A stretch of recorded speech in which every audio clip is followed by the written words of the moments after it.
Welcome into All Eyes on Cleveland on the Browns Film Breakdown Network every Thursday night at 8 p.m. I'm Brad Ward. That's Casey Kinnamon. We are brought to you by FanDuel. Tonight, the Guardians get underway.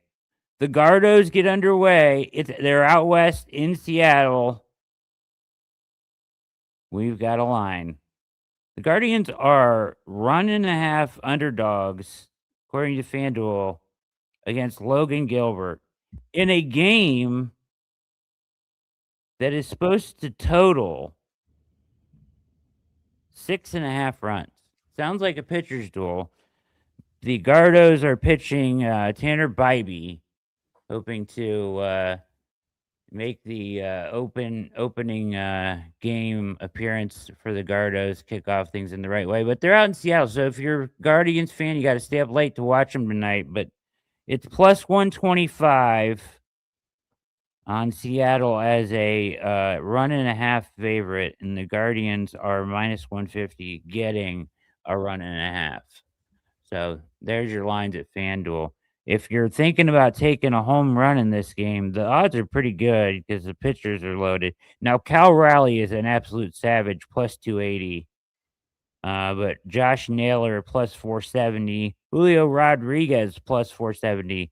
Jose Ramirez, the first Gardo to hit a home run tonight, plus 600 odds on him going yard. That's a sizable plus 600 on our guy to go deep tonight. So that's baseball is underway, and there we have it. So, and we are brought to you by FanDuel. What's going on, Big Case Dog? I can't call it, Brad. I don't know. I don't know what we're going to talk about tonight. Yeah, really, right? Bunch of liars. Liars, savages, idiots, savages. Oh, you don't have it queued up, They do you? are. I don't have it queued up at the moment.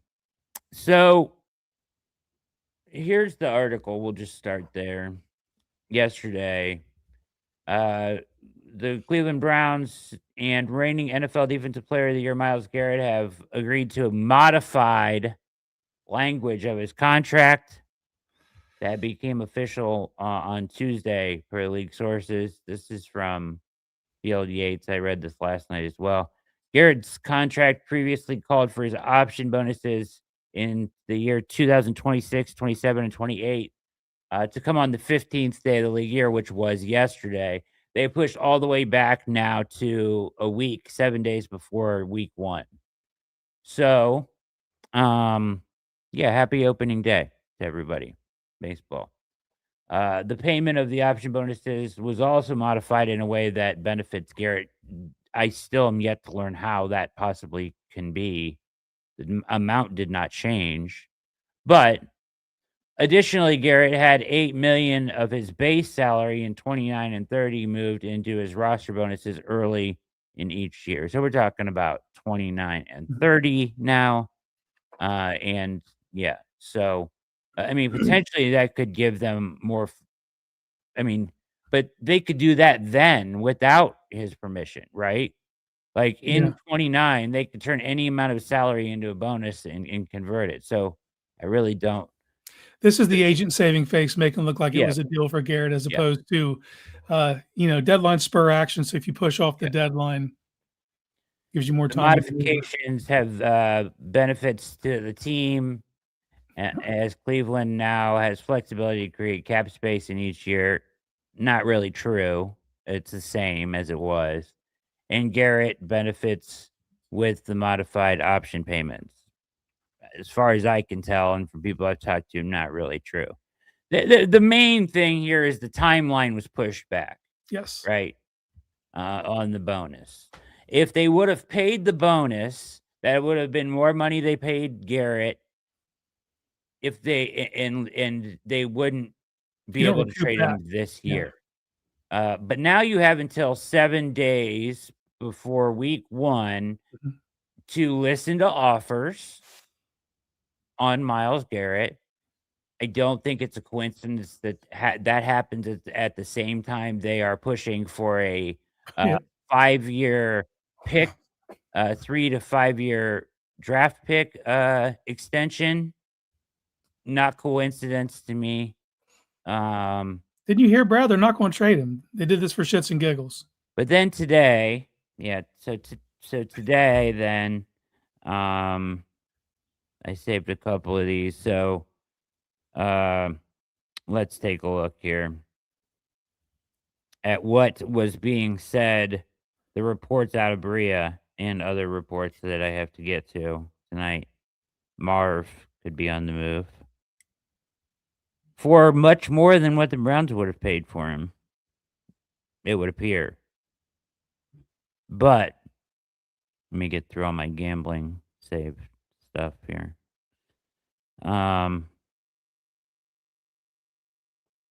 Where is it? Was it Schefter that said that?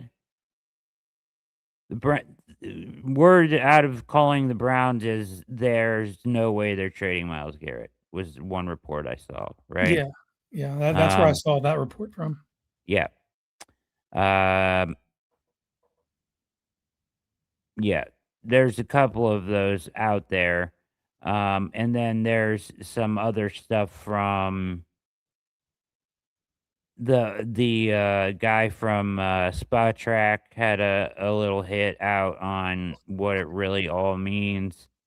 Just kind of what I've said. It doesn't mean much except for the date.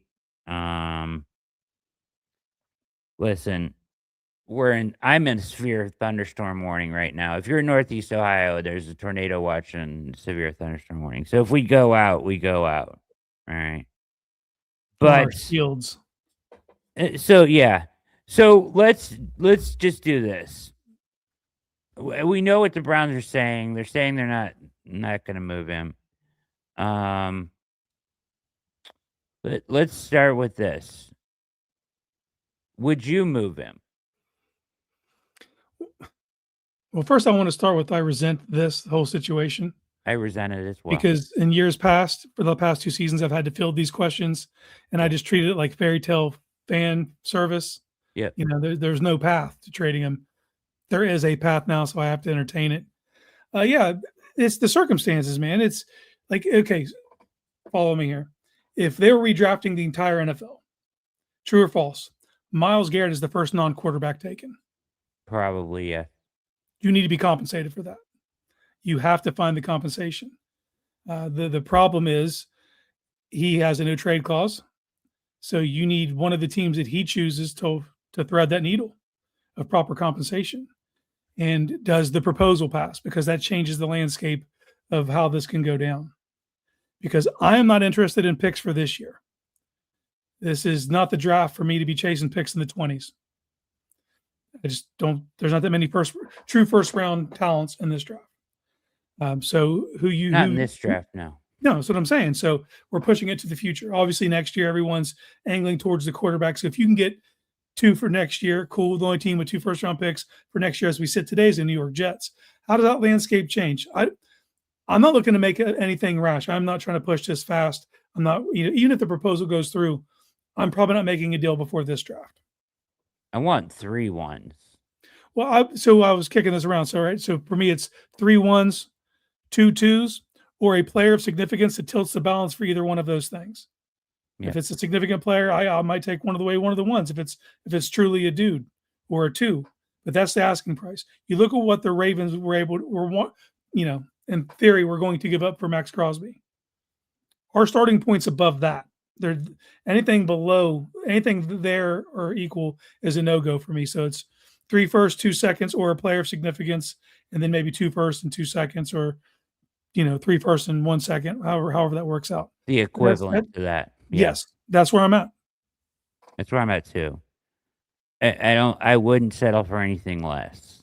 And let me be clear, I don't think there's a great chance that what you just said comes to at least this year, this offseason. like a team coming up with 3 firsts or the equivalent of that, 2 firsts, a couple seconds, 2 firsts, a second, a player, 2 firsts, a player, a really good player, whatever it is, that team being a contending team that Myles wants to go play for, and them coming up with that offer by week 1 in this year, Yeah. I find very unlikely. It's going to be one hell of a needle to thread. All those, that's a perfect storm that has to come together to make this worth it. Because we're So, talking about, the best defensive player in the game right now, but even further than that, he's the best. He's the generational player of his position.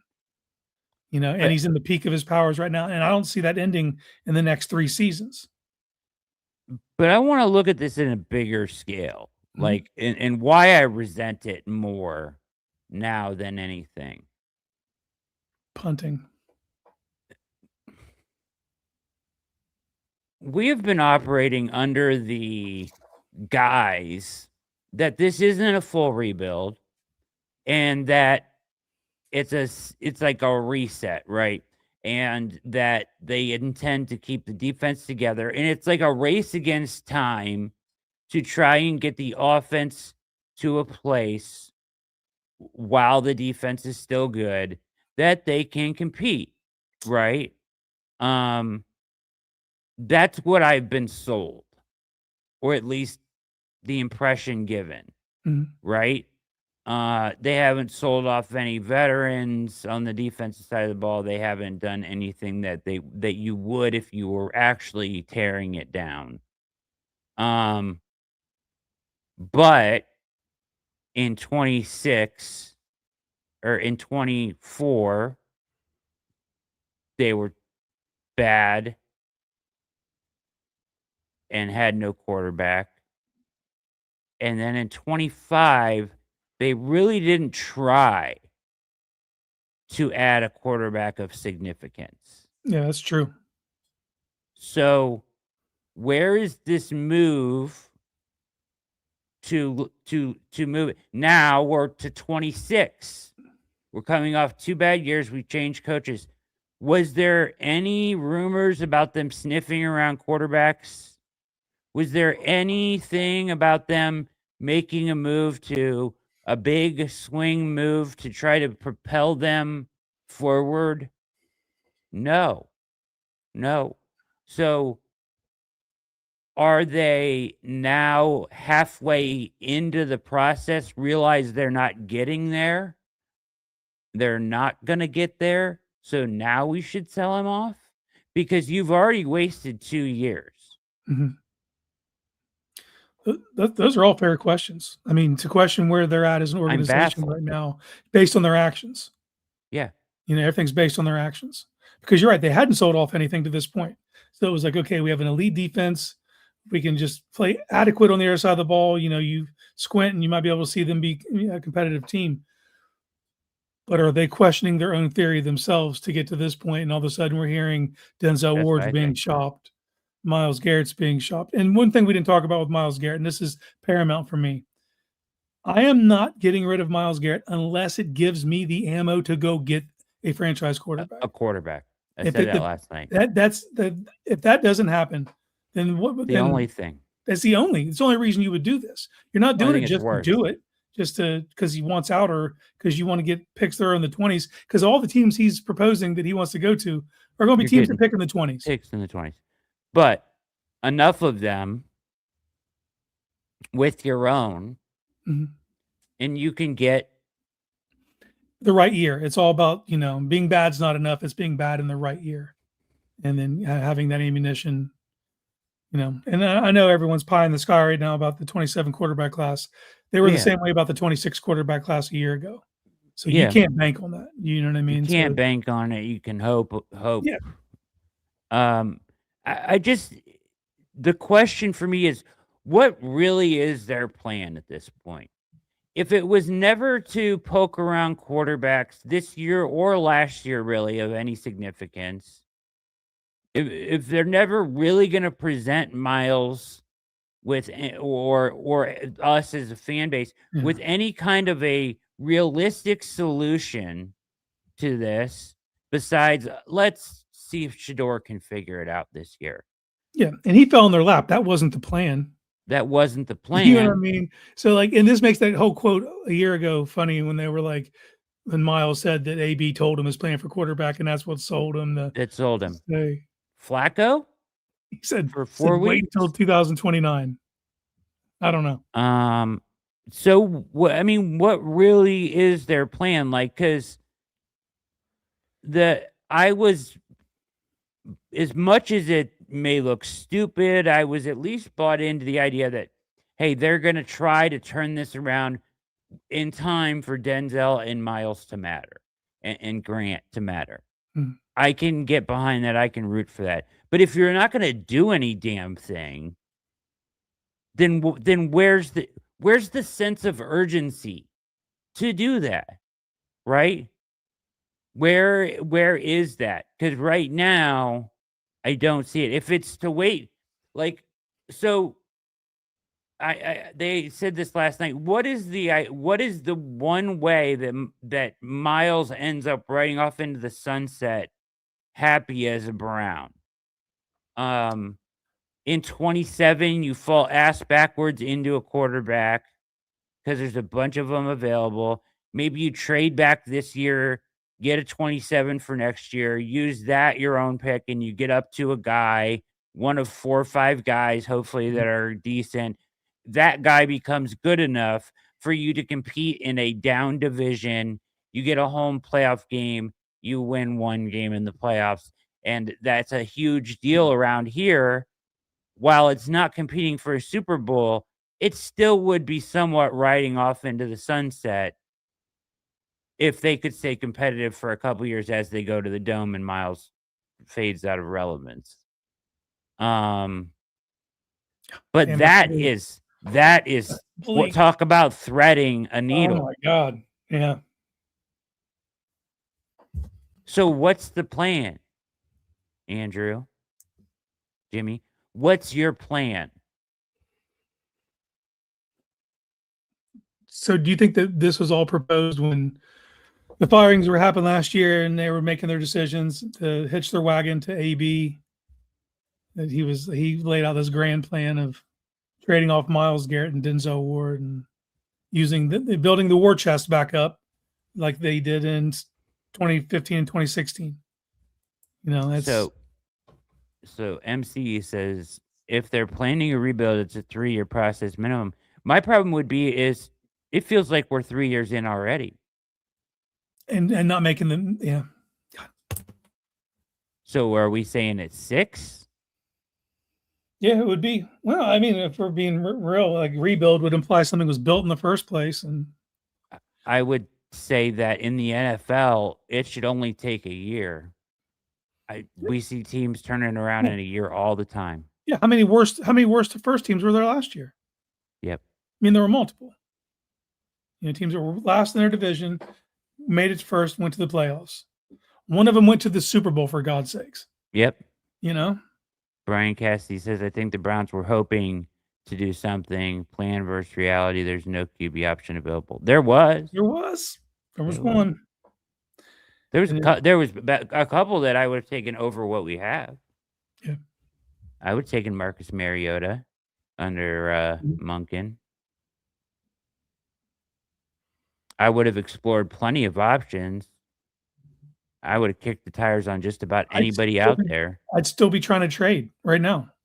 I still would be looking for add a. I'd be looking for a dance partner, and I'm talking retreads. I'm talking people like Jacoby or someone like Winston, some professional quarterback that I think Monken could work with. That's just me. Why are y'all negative Nellies saying a rebuild? Listen, I'm not trading Myles Garrett. Yeah, I'm not saying that. I'm saying what I've been under the impression of. I don't support a rebuild because I don't think a tear down to the studs rebuild in the NFL is necessary in 2026. Not when you have an elite side of the ball. If you had nothing in the bank, I think you had nothing in the bank at all. But you do. You have plenty of things you can bank on. And you hit last year with your rookie class, man. You have things to build around. Yes. You know, this is a retool I'll listen to. Yes. But a whole rebuild down to the studs, man, that's Not necessary. how confident Now, are you in your job security, Andrew Berry, to try to pull this? right. That's wild. Now, though, with this Myles thing, which I am gonna say that I think Andrew Berry is, and it comes with part of the job. So when I call him a liar, I'm not doing it like I'm calling my friend a liar. He just is a liar because of his position, and Yeah. he lies. Yeah, you have to say When he that. says they don't intend to trade him, he's lying. They're going to listen to every offer. This deal was clearly to move the date back so somebody could come with the king's ransom of deals and blow them away. Will that happen? Probably not this year. Maybe next year. I don't know. I think, I like the Monken hire. I like what they've done on the offensive line. I'm not trying to be a total bummer here. I like what they've done on the offensive line. But no wide receiver trade yet.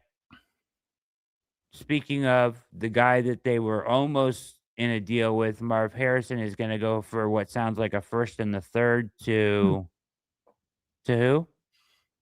I didn't see the report. You're breaking news to me. Done or not, done or not. I just saw it. Yeah, you said it. I was waiting to hear what it was. First and the third to somebody. How did I miss that? Maybe chat, help me out, chat. Did you guys see that Marv Harrison news? I'll look it up. Jeff, who is it? I know you know. It's like a reported, like, in principle deal, or like rumors are that maybe it was BS, because I don't see anything. Yeah, it's not in the Barking Browns Discord, which leads me to believe it's not really happening. Yeah. Oh, in theory. Well, I'll listen to a rumor. What's the rumor? But then I want to have a discussion about something. I think New Orleans. So are First they getting and a out of the third. Olave business then? I'm trying to find where I saw that. Me and Marv are in a great place. I don't know. Apparently what I read was nonsense, but I read somewhere that a first and a third were the central parts of a deal that was going to be worked out. Well, that's richer than we would be willing to give for sure. I think a second was what was on the table originally. Houston? Houston repeat.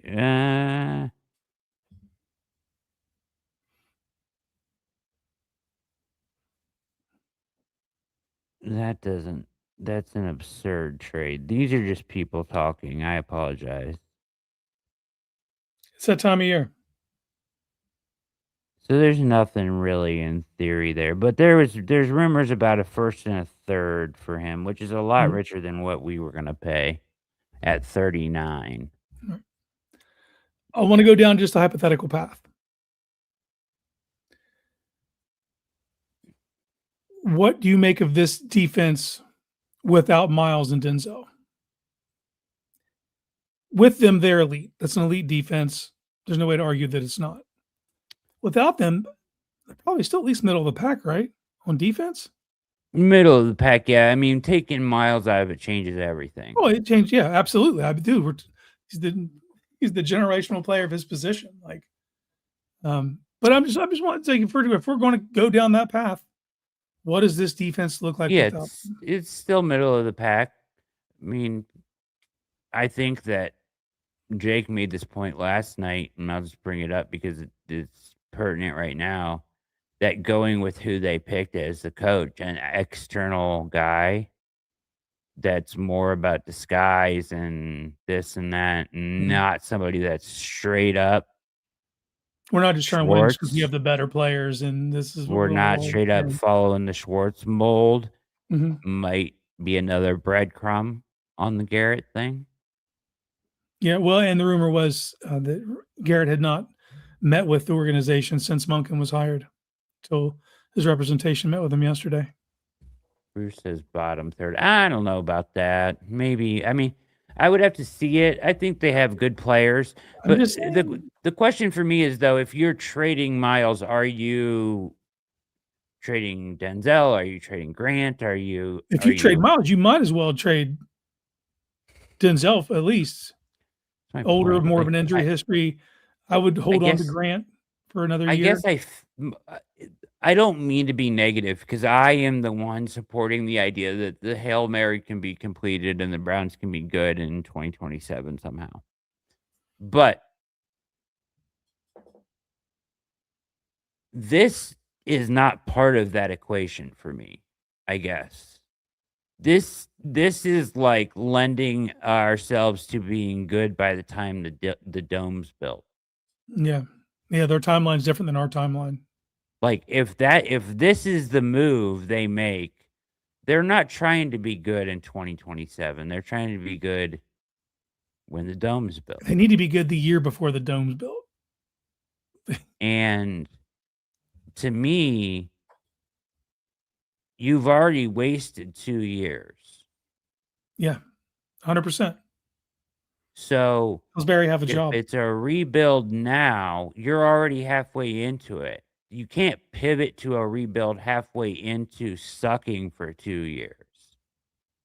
Yeah, because then you could point, if you were doing that 2 years ago, that's what you'd point to. Ideally, we would have traded him 2 years ago.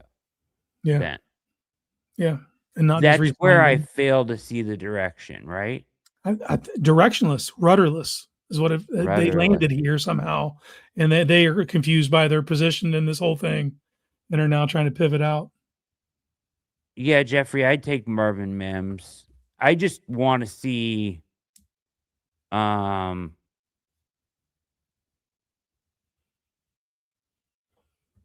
just want to see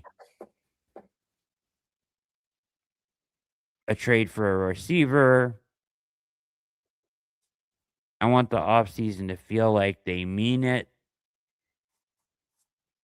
They've done some good things, but like they're just not. I don't feel like they're trying to. If it's a retooling, this doesn't feel like retooling. They're getting better step by step, but they're not doing it at a rate that has any sense of urgency for me. No, but they're not going to do anything on a desperation on the receiver front. I think that'll present itself. Sure, I think that that's presents fine. itself between now and I'm April talking more 23rd. about quarterback more No, than no, anything. 100%. And they've done moves that are going to make life easier on the quarterback up front, but that doesn't increase the skill level of said quarterback, which is the at this ultimate problem, point, right? at this point, it's like it's like minus 1,000 that Sanders starts week 1 for me. As of right now, that's where we're at. I don't see any other outcome. That's what I'm saying. As of right now, unless it's he who we do not want to speak about, that's it. As today, It ain't gonna be him because he can't play. yeah. Hopefully, Monken shares your sentiment. He can't. He can't play. So these are real questions that need to be asked and talked about because you lose. Good draft last year. Signs of hope. I know there's a faction of people that believe in Shador, and man, I hope you're right. Yeah, I hope yeah. he's How much the easier answer. that would make life. That would solve everything, right? Yeah, for sure. But like, it's hard for me to see that happening this fast or on this timeline. So I just am at a loss like that. They right now, 2 years into losing, that after putting the fight up they put up last year, standing your ground against the Myles request, to now pivot to this feels untimely and somewhat desperate and lost. The last part. That's the one that gets me. Lost. Is the lost. Are you sure you know where you're going with this thing? I don't know how he still has a job. I don't know, man. Because he had to pitch it. He had to pitch this at some point. It could, yeah. I mean, last offseason was there's no way we're moving him. We can't financially do it. To now we're changing the language in his contract to field offers for him. Like, I just, yeah, the timing, horrible timing, as said right here. But like, timing makes sense when you consider DePodesta and Stefanski. Not really. Stefanski had no say on this. Those guys don't. He had, for sure, Stefanski wasn't the deciding factor in that. DePodesta maybe had more pull in that direction as far as like players you retain or whatever, but like it's rudderless. It just feels lost. It just feels like a desperate lost move.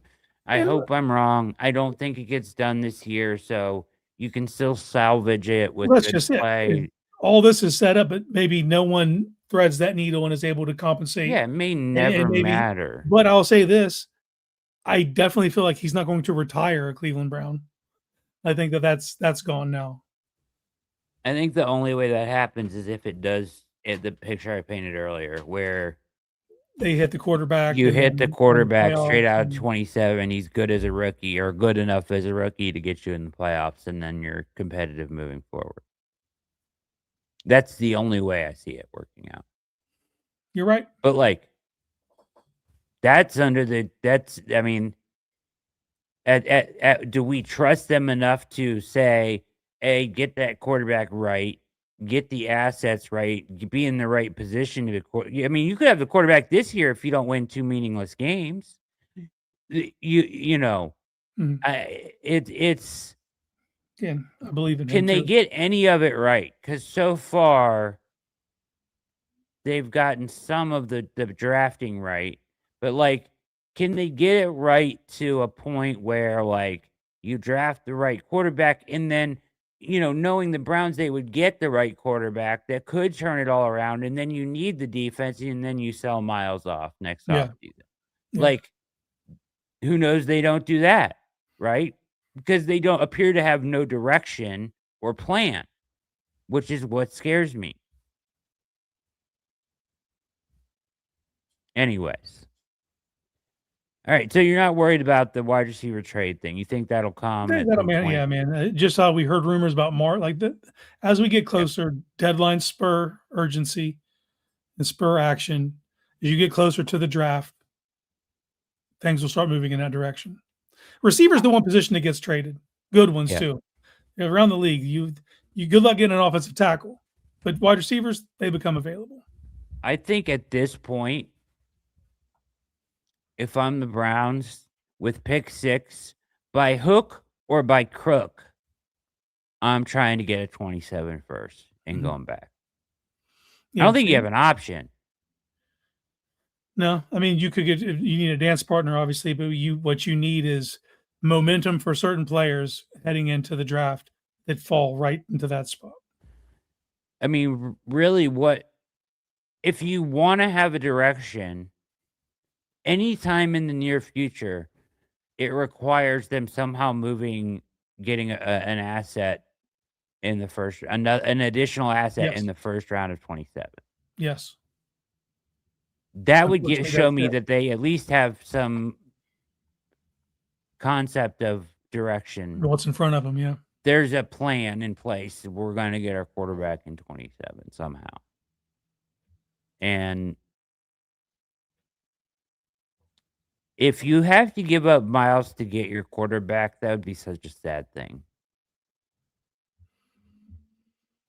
Because you've held out through these shitty years, and he's been one of the only things that you can get encouraged by, and then this. Yeah. If you do unload Myles and you fail to get said franchise quarterback, I'll burn this motherfucker down. Yeah. I mean, I will be fire and brimstone. Yeah, if you trade Myles Garrett, it has to be to get the ammo to get your franchise quarterback. That is the only reason you could ever have. I'll listen to nothing else. Trade him just to trade him. No, thank you.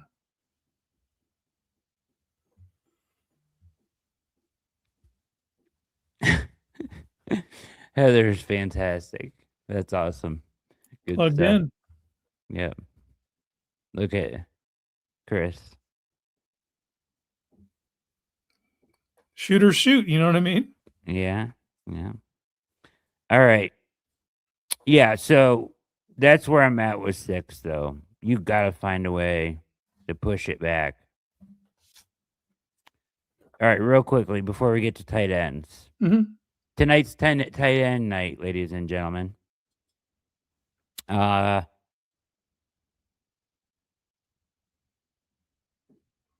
Do the Browns need to add a running back in the draft? No. No. I agree. If you add a running back, I want it to be a veteran, if not roll with what you have. I like Raheem Sanders. Yeah, no, you can. I'll hear that. If you want to roll with what you have, okay. But if you add something, it needs to be someone with a little bit of experience. We are very young in that room. I don't want to get younger just for the sake of it. The only reason I would say maybe is just because I don't know if we know exactly where Judkins is on his gonna recovery. be. Yeah. But that's the reason I would go get a vet, just so they could hold court for a few weeks. Yeah, but you can get them, man. They're there. I know they're everywhere, but they're not going to be exciting. But like you bring in a rookie, and there's a lot more volatility.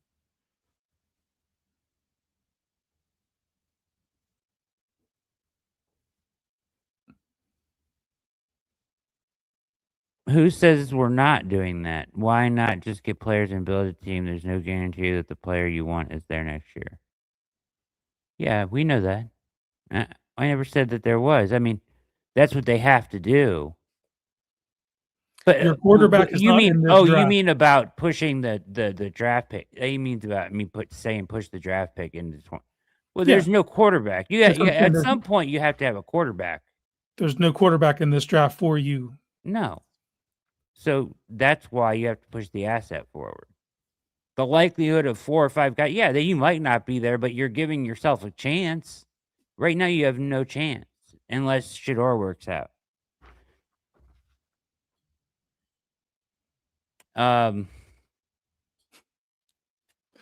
He's about to get struck down by lightning with that sentence. The thunder went banged right when I said that. Felt very poetic. Latter-day Church of Sanders heard your. Yeah. No Diabate. Mm-hmm. Do you draft a linebacker? You can. Do you need to? I don't think you. I don't think you need to. I think I would. I mean, I between EMA and Winston Baker's Reed, gone. I like their backups. Sort of. I mean, well, we're going to talk draft. Winston Reed a guy we're going to play in the NFL if somebody gets hurt a lot? As much as Diabate, yeah. Really? Yeah. Mascarenas I'll listen to. Like they and I wrote about this. I said they have a great UDFA plan. Harvard gets the best out of guys. They don't have to panic here ever.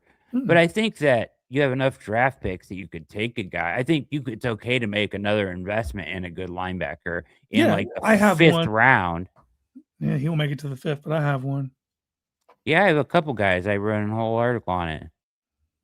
I was saving it for draft crushes if we get to that part of the show tonight. We'll get to it. We'll get to so let's get to tight ends right now. I've got my top 5. I don't know how many you did. Okay. We can talk about them though. All right. So I know you're on YouTube right now, but this is All Eyes on Cleveland, brought to you by FanDuel. That's Casey Kinnamon on Brad Ward. And on the other side, we're going to take a break right now. So we'll be right back after this short break. All right. So the tight ends. Mm-hmm. in this draft class. What's your real quick before we get into the list? What do you want out of this guy? Because there's different kinds of tight ends Yeah. you can get. They've Yeah. got one pass catcher and Yes. they've got a blocker. Yeah. And You that, want a guy the that one can that do we have both? that's the blocker does not prevent me from going and getting another guy. That's where I'm at. Another blocker? And inline. No, hey, this is receiving threats as well. More receiving threats than Jack Stoll's going to give you. But yeah. Right. Yeah, You need a my dual. I didn't lean into just the top 5 guys in this draft. I looked into it from a fit perspective of guys that I would want to pair with Fannin going forward. Yep. So my 5, yep. Okay. Who's your number 1? The guy that I would choose out of all these guys. Yep. Sam Roush, tight end out of Stanford. Okay. I have him too. Okay. Yeah, I he's the have him best. too. He's the best combo. Inline guy, 6'6", 267. If you look at his athletic testing, and they went to Stanford, so everybody's like, "Oh, where's the production?" They were a dog shit passing offense, man. They He just looks were. funny in those glasses. Yeah. Don't pay attention to the draft picture or the. Yeah. I've seen the thing with the tape in the middle of the glasses. All right, here's his metrics real quick. Okay. 6'6", 257. He 260. ran a 4-step. Yeah, sorry. Okay, go slow though, because I want to add some nuances to these things when you say them. 4.740, which is 70 percentile. Yeah, 70 percentile. Mm-hmm. The vertical is 38.5, which is 96 percentile. Yes. Broad jump is 126, 96 percentile. 25 reps on the bench. 25 reps on the bench. I'm also looking at a number. It's the 10-yard split, which is, I believe, 161, which was 72nd percentile. Dude is he's a unit. Man.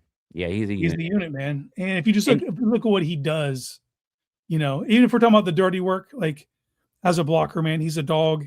He has no problem down blocking. Combo blocks are nasty. My favorite thing about him is how he finds work in space and like zone blocking. Like he's what I call he can spring runs in the second level.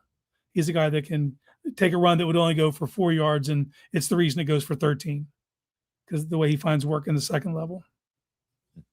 A 267 pound pound man that ran a better 3-cone than Kyle Pitts. That's what I'm saying. Sleep on my boy.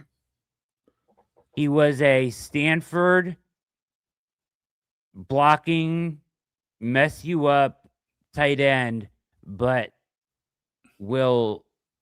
if you project him to the NFL, he can contribute in pass, catch the football, and be a weapon as well. He is my second overall. Can you guess who my first overall is? It's very chalk. You going Sadiq first? Yeah. Oh, of course. Yes. I absolutely love Kenyon Sadiq. Yeah. I think that if you had Sadiq and Fannin, you almost don't need a second receiver. Like, this is a world that Monken lives in and lives in. He'll be fine with that. Yeah. Sadiq is a weapon. He is. He's physically the best tight end in this class.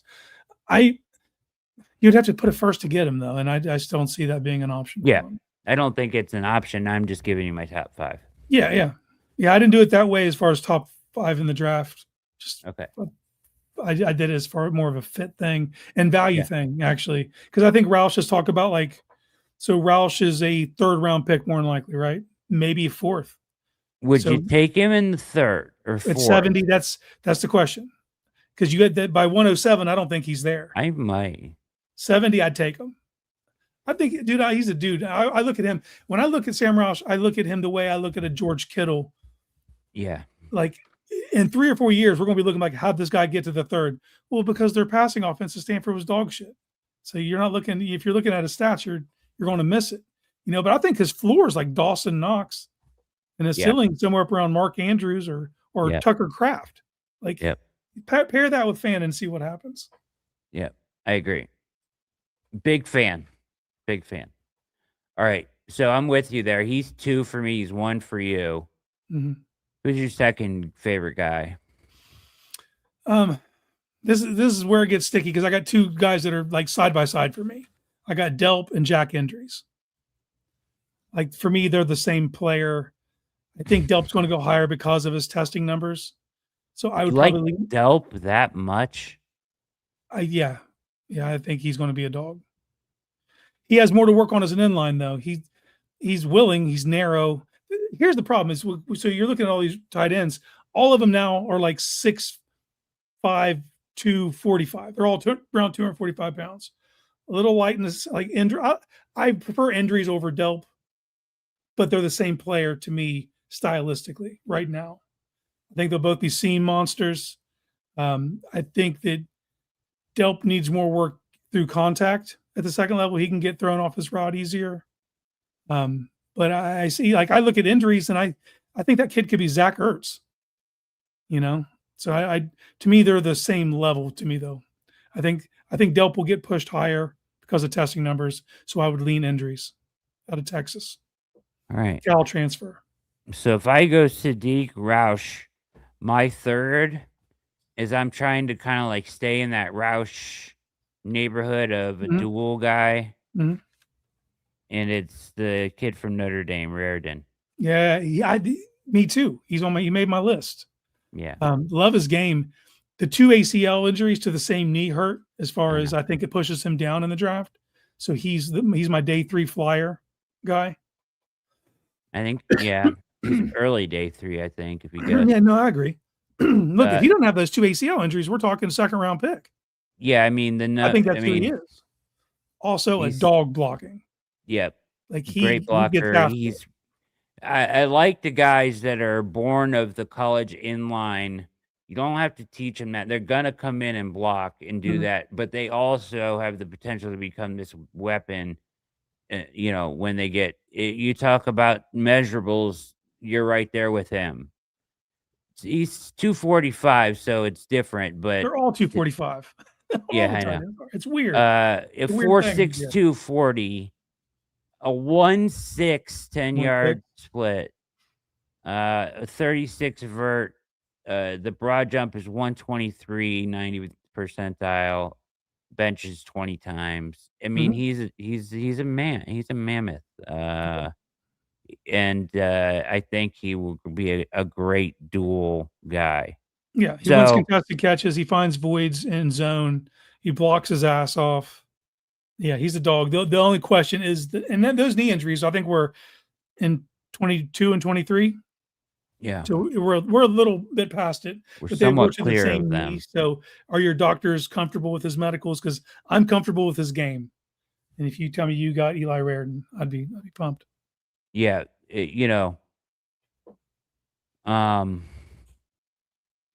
timing at the route break point keeps improving, snapping his head around on schedule and giving quarterbacks clean throwing windows to hit him in rhythm, brings more physicality as a blocker than the lean build suggests. So. Yeah, he's a dog. He gets after it and as a blocker, and I always appreciate that. Yeah. So I go Sadiq Roush, Raridan. You had Roush and Endries, Delp. This isn't top 5 in the draft for me. This is top 5 fits that are realistic for me. That are realistic, like you could get these guys. Delp is down the board somewhat for me. I know he tested really well. He's not my top 5 guy. It was wonky usage, man. When you look at his tape, it just his cut-ups of him, like I have full confidence he'll be a good pro. It was weird. I think it helps him a ton that he time with Monk and coming out of high school, he was the top tight end recruit in the nation, and then he had to sit behind Darnell Washington and Brock Bowers for a few years. So it was wonky usage for sure, but I think the skill set's there. All right, who's next for you? This for me. This is just a guy who's round 7. I think he'll be there, and I think he'll be a decent pro. Jack Velling, Michigan State. Okay. Again, 6'5", 245. His number is 175 in the 10-yard. Not a plus athlete like these other guys we're talking, but when you put on the tape, man, he just makes plays. He'll be where he's supposed to be, and he's solid. I think And this is not for nothing because we always focus on these other position groups. This is a very deep tight end class in general. It You know is. what I mean? This is it, and I think he's going to be available in round 7 because of that. I think in other years he's probably like round 5 guy. Deeper But than I thought before digging in. yeah, I mean, we didn't like we're not talking about Eli Sowers, Max Clare, Michael Well, Trigg. hold on. I'm just saying, there's a ton of names. Yeah. My fourth guy is Claire. Okay, yeah, I hear that all day. I know he's a pass catcher first, but I can get there with him, I think, as a fit. It's not as seamless as Roush or Raritan for me, but as the weapon that he is, I think can be incredibly dangerous at the next level. So I like Claire a ton. And then I'll give you my fifth, my last guy, who is back to the kind of the dual threat guy. And I love this guy. And I don't know where I should check and see where he's gonna go. The kid from Ole Miss, right, Daquan. Daquan Wright. I think that's his name, right? Right.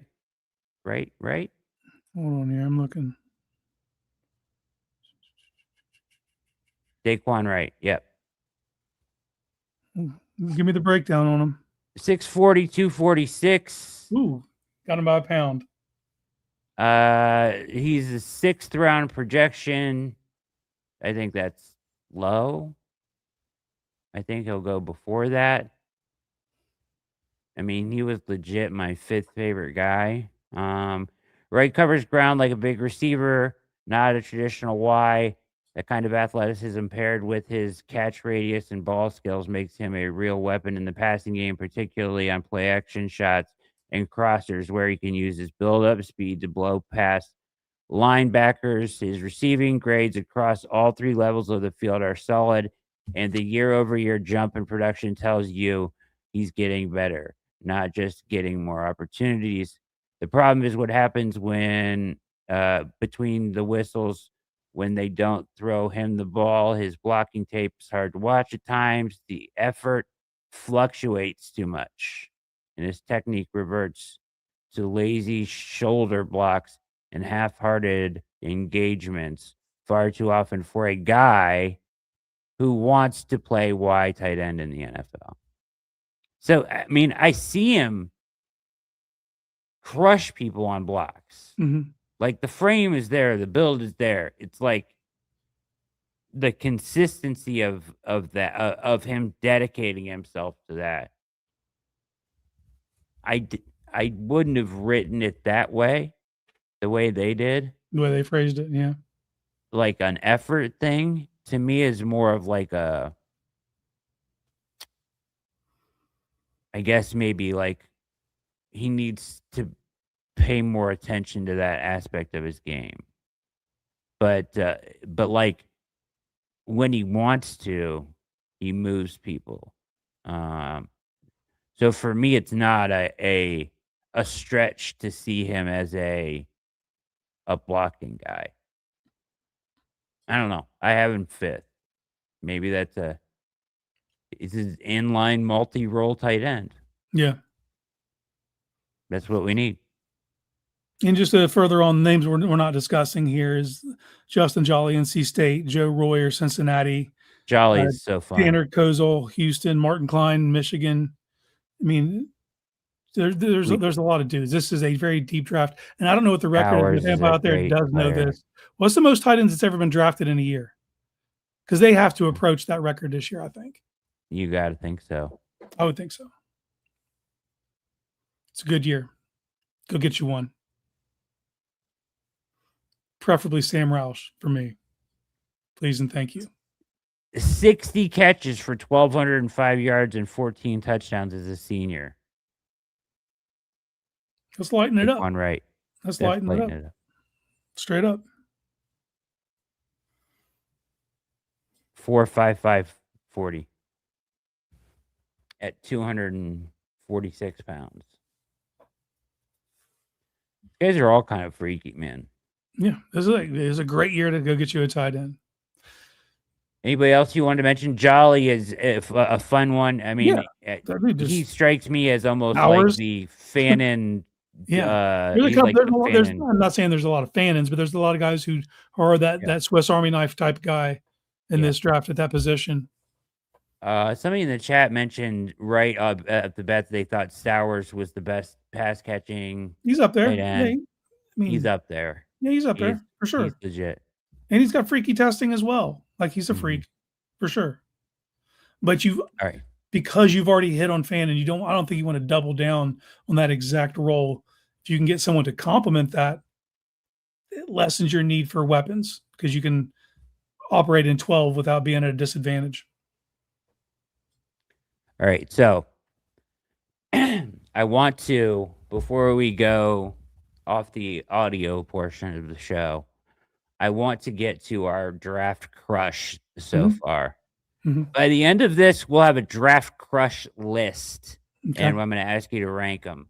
But this is our first night of naming, because every year I fall in love with a guy. Yes, sir. I got 5 right now written down, ready to go. But I got one guy that for me is just like I want him to be around so badly, and I think he fits perfectly into what they could use, how they could use him, and he's such a dog, and I want him on the Browns so bad. He's not even. He's very reasonable, and you know where I tend to lean in this category, but probably. But who's your guy? Who's your draft crush? Not tell me your guy. You got to tell me your guy now. Because if I jump in and say him, then you're going to be super pissed at me. So go. All right, my guy. School, South Carolina. Okay. Jalen Kilgore. Kilgore's your guy? Absolute dog. Absolute nasty dog. And he will play. He could start for the Browns at nickel right now. Okay. He would take over at nickel right now. Some people list him as a safety. Some people list him as a DB. He's got that versatility. He's a freak. They've got a 3rd-round projection on him. He's 6'1", 210. Long arms, 32 7/8 arms. That's 82nd percentile. 4.4 40 flat at 6'1", 210. 37 vertical, 130, 92nd percentile broad. Bench 16 times. He's an in-your-face, can cover, can hit all over the place. But somebody else likes him too. I love it. I love to see it. Kilgore is the man, and I would have him converted from safety to nickel, or just have him play like big nickel most of the time, because I think he can do it. Swiss Army knife all over. Yeah, you can use him all over the defense. But yeah, I Kilgore is my guy, dude. He is. Have you watched him yet? You haven't watched him yet. You have? Yep. Oh, you have to like see him. I lived in South Carolina country, so Kilgore was. Do you agree? Do you like him? Yeah, hell yeah, he's a dog. He's a dog. I have another pie in the sky dream for someone who doesn't even play the position. I think you can convert to big nickel, but that's not going to be my crush today. That'll be for a later date. All right, who's your guy? Also plays cornerback. The school of San Diego State is Chris Johnson. Chris Johnson is a dog, man. Scheme agnostic, don't matter if it's man or zone. Cat never panics. He's always in phase. His instincts are unreal. He's a day one starter to me. And if you move off a certain cornerback in the room, outside, I plug and play this dude right away. Yeah, you can play him all over the field, but yeah, he's an outside corner. And like you honestly, to guarantee you get it done, it's probably gonna cost you 24. 39. I don't think you can wait till 39 and still get Chris Johnson. But Chris Johnson is an animal. Dude's always his instincts, man. It's like he's sent from the future to mess up opposing quarterbacks' days, dude. It's impressive to watch. Here's my question. can you kick him in if you needed to? You could, yeah. No, he's skillful enough. He could. I mean, he's also only 193 pounds, 6 foot and 3/8, I believe. 193.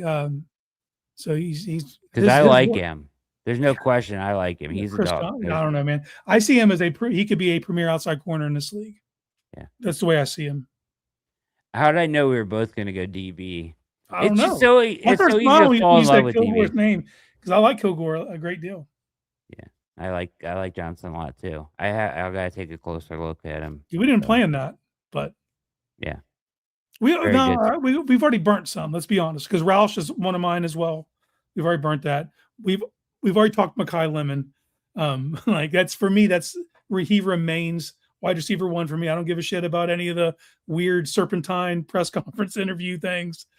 The tape's the tape, dude. That's and anybody wants to make a bet with me, I'll make it. I say 3 years into the league, no receiver in this draft class is going to have more receptions than Mekhi Lemon. Oh, I guarantee it. So I'm with you. Step up. I'm with you. I'm with you. People be hating lately, though. I'm seeing a lot of Mekhi Lemon hating. It's like wild to me.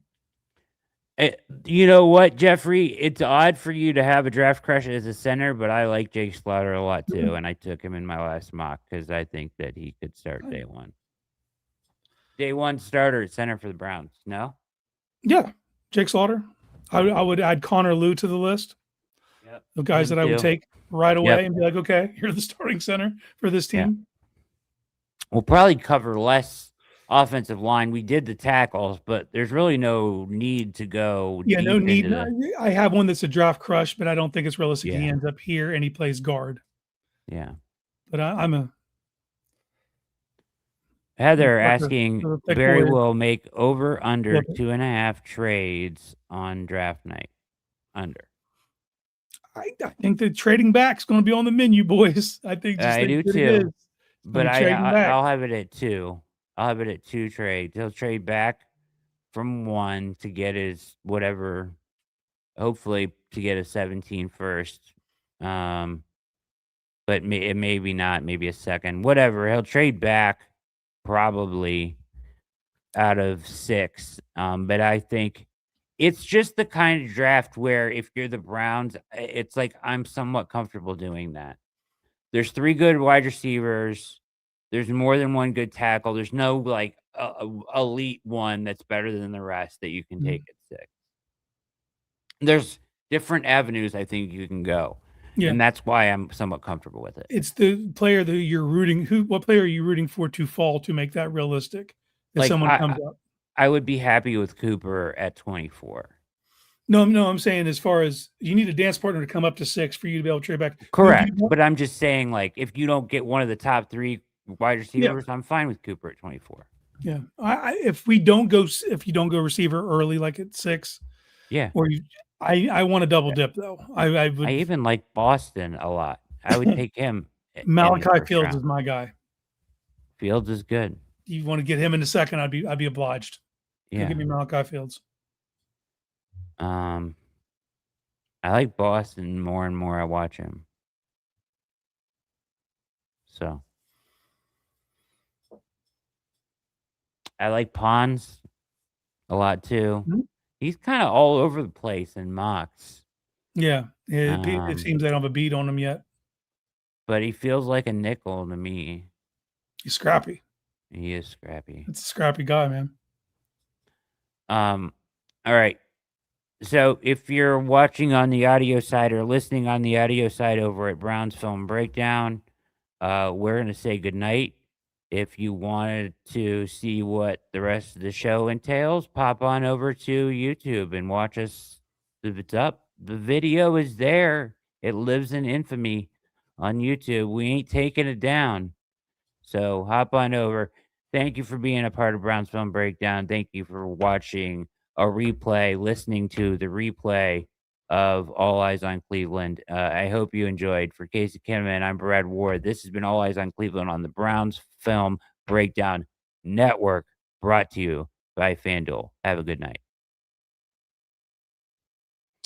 All right. So, All Eyes After Dark. All Eyes After Dark. Television shows we've been watching. Anybody?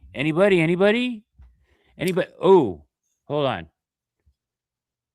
Jeffrey just brought up Chris Brazzell, and I got to stop you right there Okay. because, woo, I love that tape. Well, this is the reason. This is a very important lesson in helmet scouting, right? Because there are people who are out just because he goes to Tennessee. And that's fine. And it's true. And listen, they're not totally wrong because his route tree is somewhat limited. But when you talk about his height and his ability to separate, like when you're asking him to do things like just break off a route, he's filthy, dude. His hips, Mhm. his feet, he does it at a level that is elite. Like, so I can't imagine him to expand that route tree will be that difficult With for that him physical skill set, with the silky kind hips. of separation Yeah. he's already getting on basic out routes and ins and stuff.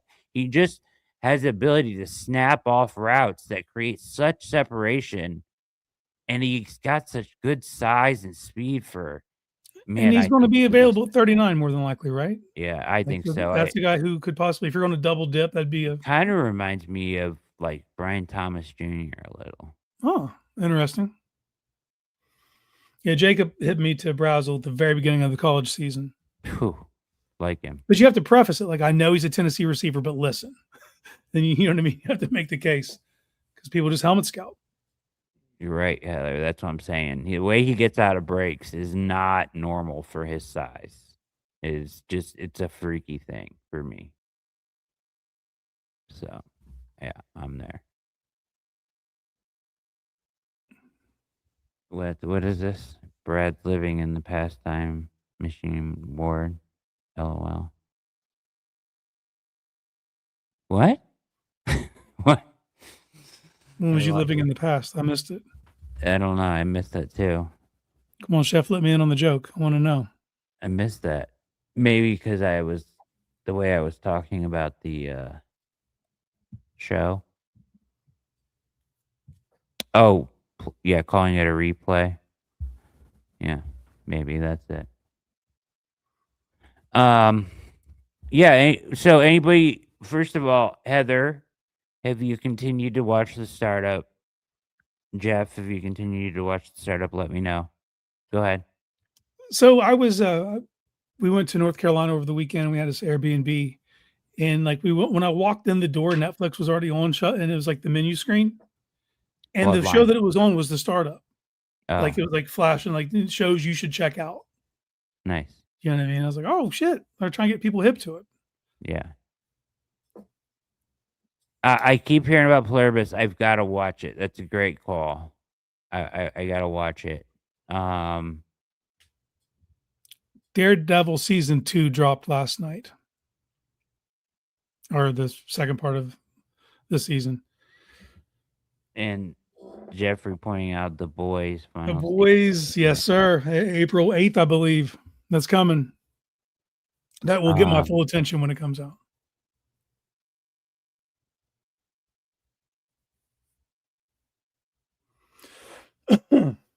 I'm cross switching. People don't pay enough attention. The It's not sexy. Bloodline. Have you peeped it yet? No, I haven't had, dude. I've not had any TV watching this week. Yeah. Like I said, Daredevil dropped yesterday or the day before now, and I didn't even nothing. So I discovered another show. That's what you do, like the Lewis and Clark of shows. But this is a new one that came out, but boy, is it tremendous. So I didn't even really mean to get into it. I was not sure how it was going to be. It's got some interesting and a very interesting cast. So it's called Scarpetta.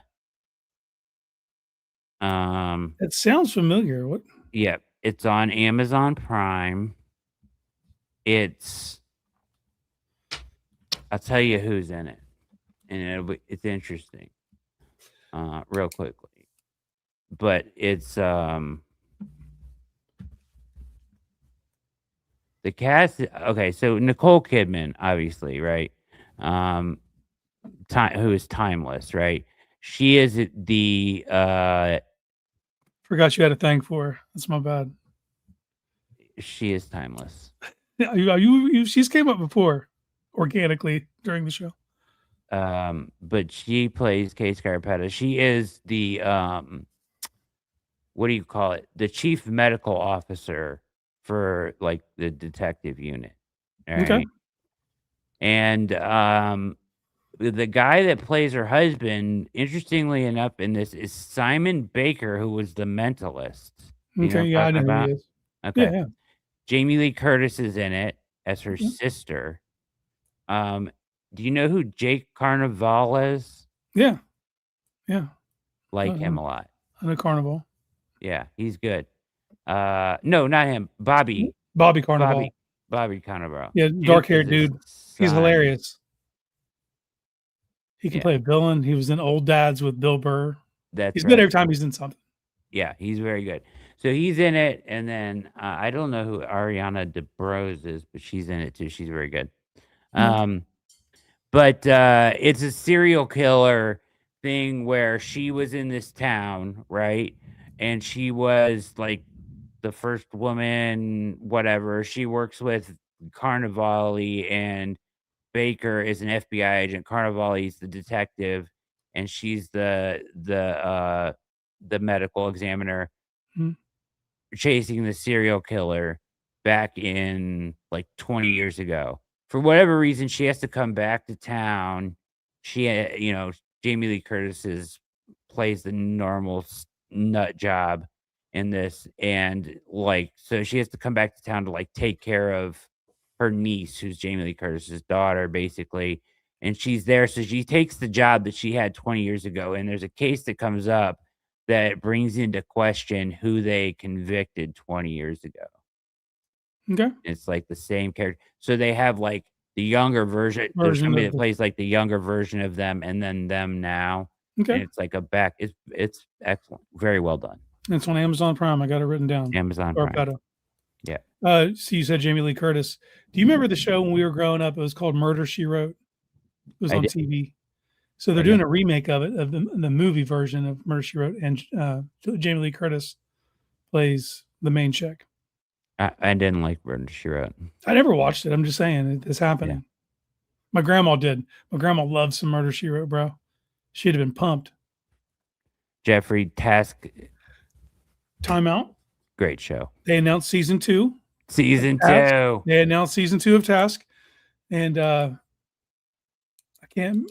How are they going to do that? I don't know. To me, it was a perfect one-off, right? Like, yeah, Tom rides off, he did his thing, and they do that. I thought the last episode was a good arc, like tie the bow. But no, they're doing season 2 of Task. It was damn good writing. Oh, so good. Probably my favorite new show of this year. Great character arc. Yeah, I'm with you. I thought it actually at the same time came out at the same time as what was that? Black Rabbit. That was very good too. I loved it. That was which was awesome, but I thought Task was better. Yeah, it was. In I don't know. Bateman's got that other show now, DTF, St. Louis. DTF at St. Louis. I've started it. Yeah. What do you think? I haven't got around to it. He's killing it though, man. It's a dark comedy, and it's got Meg from Bloodline in it. So I like the cast very much. Yeah, David Harbour and. Yeah, I'm only a couple episodes in. I can't totally judge it yet. I'm going to reserve the right to judge it until it gets further. It's not what you would expect. I'll tell you that much. It's good. I like dark comedies. It's dark comedy, but drama. Like they try to do it all. What's your favorite dark comedy? I don't know. You ever seen Very Bad Things? Oh, anybody in the chat ever seen Very Bad Things? It's one of my favorite movies. Dude, I saw that in theaters. We went to buy tickets to something that was sold out. So I just bought a ticket and went in. Oh my God, dude. Dude, who are the characters in that? It's Jeremy Piven plays Michael. Jeremy Piven, who automatically amazing. Christian Slater plays Boyd. Christian That's Slater such a good dirtbag. is what's his name in that? The Boyd. director. Jon Favreau is in it. Peter Berg's the director of the movie. Okay, Favreau. I thought for some Favreau. reason the who's the fourth guy? Daniel Stern from That's who I was thinking of. Daniel Stern, director Daniel Stern. Yeah. Yeah. Very Bad Things is fantastic. Yeah, Cameron Diaz gets what she deserves in the end. Yep. The whole thing. If you haven't seen it and you're into dark comedies, I highly recommend it. Yeah. It's a guilty pleasure. That one is. Paradise. A long time. Great call. Great call, Jeff. Paradise on Hulu is fantastic.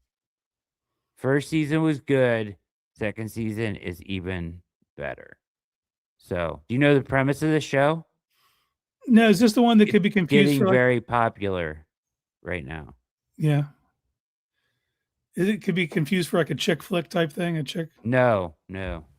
So this one is, it's like end of times. It's an apocalyptic. Okay, I'm in.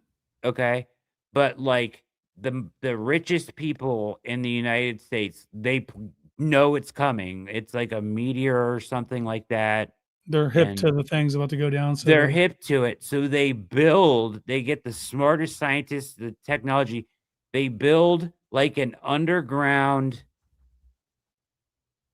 new reality, like atmosphere, just like ours. There's a fake sun, sky, everything into the Rocky Mountains. There's only enough room for a certain, like 1,000 people or something. Like the most important 1,000 people in the world are people that they know and love get there. And it's like, because it all happens at once, some people would get left behind. They don't think the earth is going to be inhabitable after this, right?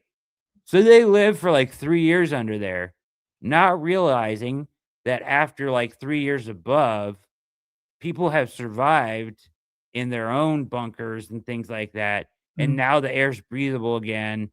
The toxin is cleared, the smog is cleared, and you can like come outside and it's like before, but it's just wreckage.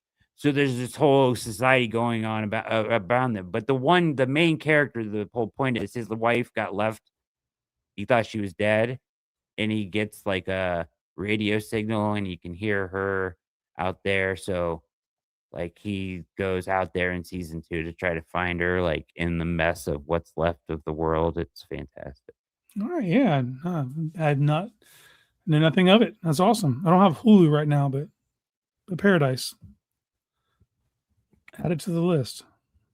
Yeah, there you go. Of things I'll have to watch after The Boys. That's how you explain it without spoiling it, like I just did. Right? Yeah. Did I not do that? I didn't spoil anything. Maybe you said that before you said that. I saw that in the comment before you laid it all out. But the only thing I spoiled is that the wife is still alive.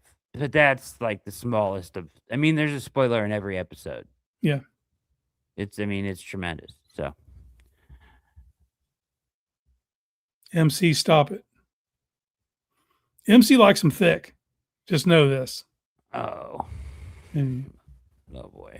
Ban MC. Ban MC. He does. He likes them thick, man. But there's nothing wrong with that. If that's your thing. Props to you. Yeah.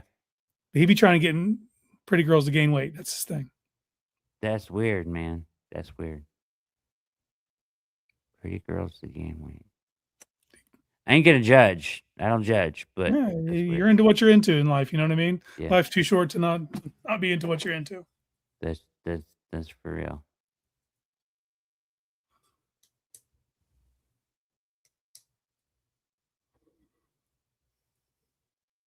There you go. Nothing. I not guess. Eat the last piece of pizza. That's what. On that note, let's get out of here. Him and hers. Him and hers. Yeah, I saw that. Pretty good. I think I saw that. That's very good. Might have been the one that I said felt like a little like a chick flick at the beginning, but was good. Maybe that's not it. I don't. Either way, I think I know that show, Jeffrey. Um. Anyways, it's time to get out of here. I gotta go do some editing. There's baseball on. There's NCAA basketball on. It's a fun sports weekend. Thank you guys for watching. Thank you guys for being here. Appreciate you all. Any parting words, Case? No, man, everybody settle down and breathe. Yep. Just breathe. This A too shall long pass. shot. It's a long shot It for is. Myles to. It's a long I shot. don't think it happens soon. So, Yeah. So, all right. Let me get out of here. Appreciate you guys. Have a wonderful evening. And, hit like, subscribe, tell a friend. We'll see you next week. Same time, same place. We are out.